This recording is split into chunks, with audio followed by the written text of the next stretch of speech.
Chapter 28. The Red Goblins Get a Shock. It seemed a long time before anything happened. Then Moonface pricked up his ears and listened. "Someone's coming up the slippery slip," he said. "It must be the little squirrel." "I hope it isn't a goblin," said Franny, looking rather scared. But it was the red squirrel. He hopped out of the slippery slip hole and nodded at everyone. "It's all right," he said. "The elves are coming. I found Mr. Whiskers," and he slipped out to fetch all his family. "There are 51 of them." "We'd better let the rope down then," said Moonface, and he let it slither down the slide. Someone caught hold of it at the other end, and the rope tightened. "There's an elf there now," said Moonface, and he and Joe hauled on the rope. It was heavy. They pulled and they pulled, panting hard. "This elf is rather heavy," said Joe. And no wonder, for when at last they got the rope to the top, there was not one elf, but 5 hanging onto the rope. They leapt into Moonface's tiny round room and began to whisper excitedly. Moonface told them all about the goblins, and they grinned when they heard his plan. Down went the rope again, and this time 6 elves came up on it. By this time the room was very crowded, but nobody minded. "We'll have to sit on each other's knees," said Joe, and giggled at the sight of so many people in Moonface's little tree room. The elves all looked exactly the same. They all had very long beards, though Mr. Whisker's beard was the longest. It reached right down to his toes. The rope fetched up all 51 little men. By that time there was really no room to move. Everyone was excited, and there was such a lot of whispering that it sounded like 1,000 leaves rustling at once. "Now, I'm going to bang on the inside of my door and tell the goblins I will let them know the magic spell they want," said Moonface. "As soon as they open the door, you must all rush out and grab hold of them." "Wait, I've thought of such a good idea," said Joe suddenly. "Let's push them into this little room of Moonface's and send someone down the tree to bolt the trapdoor. And when they slide down thinking to escape, they'll all be nicely boxed up in the slide till we decide to open the trapdoor." "That is a good idea," said Mr. Whiskers. "2 elves had better go up the ladder that leads through the clouds to stop any goblins trying to escape that way, and 6 of us had better slide down to the foot of the tree to stop them escaping into the wood." 6 of the elves at once took cushions and slid down the slippery slip. They shot out of the trapdoor and bolted it on the outside. They surrounded the foot of the tree, ready to prevent any naughty goblins from escaping. The rest of them waited for Moonface to speak to the goblins outside. They were all tremendously excited.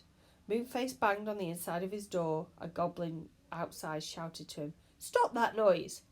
"Let me out!" yelled Moonface. "Not till you tell us one of the magic spells you know," said the goblin. "I know a spell that will turn people into kings and queens," shouted Moonface. "Tell us it then," said the goblin at once. "Well, open my door," said Moonface. There came the sound of a key turned in a padlock, and Moonface's door was opened. At once the whole crowd of elves poured out like a stream of water. Joe, Beth and Franny went out with them, and when the goblins saw the crowd they gave a yell and leapt down the tree to warn their friends. 2 elves leapt up to the ladder and sat there to prevent any goblins escaping to the land above. Joe, Moonface, Beth and Franny climbed quickly down the tree to let all the people out, locked in their homes. How glad everyone was. Dame Washerlot was very angry at being locked in. "I'll teach those goblins to lock me in," she shouted. And the old dame picked up her washtub and began to throw water over all the goblins climbing about the tree. What a shock for them. Joe couldn't help laughing. He unlocked Mr. What's-His-Name's door, and out came What's-His-Name, shouting and raging, followed by the saucepan man. What's-His-Name chased hard after the terrified goblins. The saucepan man acted in a surprising manner. He took off one saucepan after another, one kettle after another, and threw them after the escaping goblins. Crash, bang, clatter. They let out the barn owl and the 3 owls that lived together. They flew at the goblins, screeching and hooting. The angry pixie was so angry he flew at Joe when he let him out, and Joe only just explained in time that it was the goblins who were to blame, not him.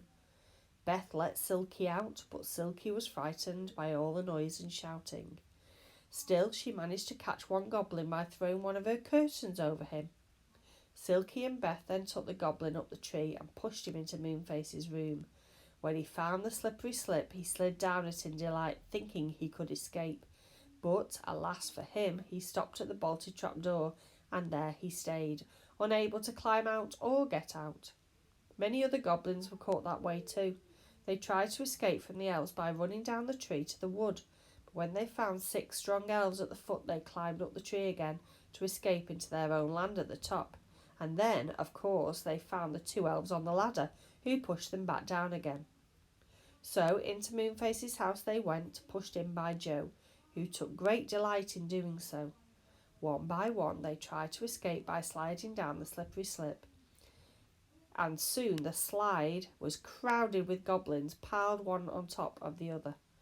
Dawn came, and the sun shone out, lighting up the great branches of the enormous faraway tree. "Now we can see if any goblins are hiding anywhere," called Moonface, who was thoroughly enjoying himself. So he and the elves and what's-his-name looked into every hole and corner, behind every branch and tuft of leaves, and pulled out any goblins hidden there.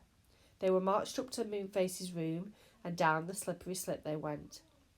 Soon there wasn't a single goblin left. They were all piled on top of one another in the slide, most uncomfortable and upset. "There," said Moonface at last, pleased with himself and everyone else. "We've got them all safe. My word, I am hungry. What about having a good meal?" "Look," called Silky, waving to the lower part of the great tree. "The faraway tree is growing ripe plums just down there. What about having a feast on those?" "Good," said Moonface. "Squirrel, go down to these 6 elves at the foot of the tree and tell them they can come up now. Hey, you 2 elves on the ladder, you can come down. Silky, can you make us some hot chocolate to drink? Plums and hot chocolate would make a lovely meal." Just as they were sitting down to eat and drink, a strange figure came up the tree. He was thin and ragged and knobbly, but his face beamed as if he knew everybody. "Who's that?" said Franny at once. "I don't know," said Moonface, staring. "I seem to have seen his face before," said Beth. "He's a funny-looking creature," said Joe. "He looks rather like a scarecrow to me." The ragged man came up and sat down on a branch nearby. He held out his hand for a cup of hot chocolate. "Who are you?" asked Moonface. "What's your name?" asked Silky. "Play a game?" said the thin man, beaming. "Yes, certainly. What game shall we play?" And then everyone knew who it was. It was the old saucepan man, without his kettles and saucepans. He'd thrown them after all the goblins, and now he had none left to wear. "Saucepan, you do look different," said what's-his-name, hugging him. "I didn't know you. Come and have a plum." The saucepan man looked alarmed. "Hurt your thumb?" he said. "Oh, I am sorry."